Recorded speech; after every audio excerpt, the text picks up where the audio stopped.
défense active de notre patrimoine et de notre culture. Alors, distillation de géranium. On se retire cette huile essentielle qui ensuite est envoyée au grand parfumeur de la métropole qui sert de fixateur de parfum. Ensuite, il y a plusieurs usages. On peut l'utiliser comme un répulsif pour les maladies de peau et aussi, je veux dire, on peut le mettre de la tisane.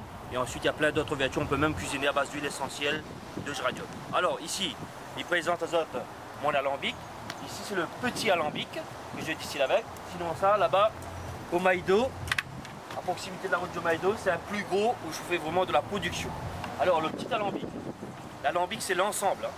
Alors, le four qui se trouve ici. La marmite qui démarre d'ici, qui arrive à ce niveau. On dit marmite, mais normalement, ça s'appelle la cucurbite, qui démarre d'ici, qui arrive à ce niveau. Alors, dans le fond de la marmite, j'ai mis à peu près 25 litres d'eau. Au-dessus de l'eau, il y a un tamis. Et au-dessus du tamis, j'ai reposé à peu près la même quantité, entre 20 et 25 kg de branches et de feuilles de géranium. Je veux dire, ce n'est pas la fleur qu'on distille, c'est les branches et feuilles de géranium qu'on distille pour se retirer l'huile essentielle.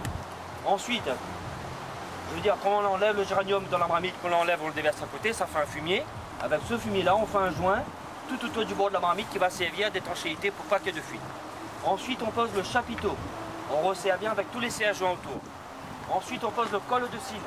On attache bien ici et on attache bien là.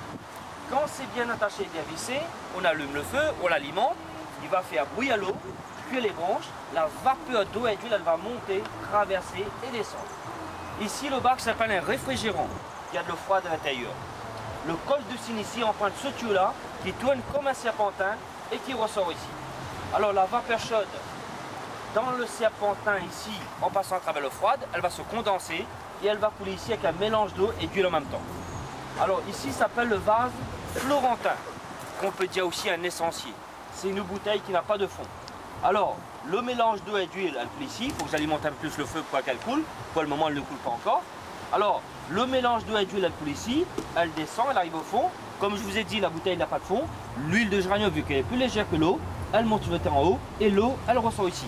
Distillée, parfumée, mais l'huile est stockée ici. On peut dire au distillé qu'on peut appeler ça aussi de l'hydrolat de géranium. On peut le boire pour dégager les bronches, on peut le mettre dans le fer à repasser, on peut faire la pierre et tout ça avec. Ici, l'huile essentielle, les personnes qui en produisent beaucoup, l'huile essentielle est envoyée au grand parfumeur de la métropole qui sert de fixateur de parfum.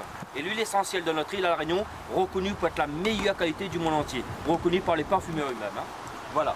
Alors, Tiyab, il défend notre culture, notre patrimoine, et je suis là pour faire découvrir notre savoir-faire à tous ceux et à toutes celles qui ne connaissent pas, avec un grand plaisir, bien sûr. Mon numéro de téléphone, vous m'appeler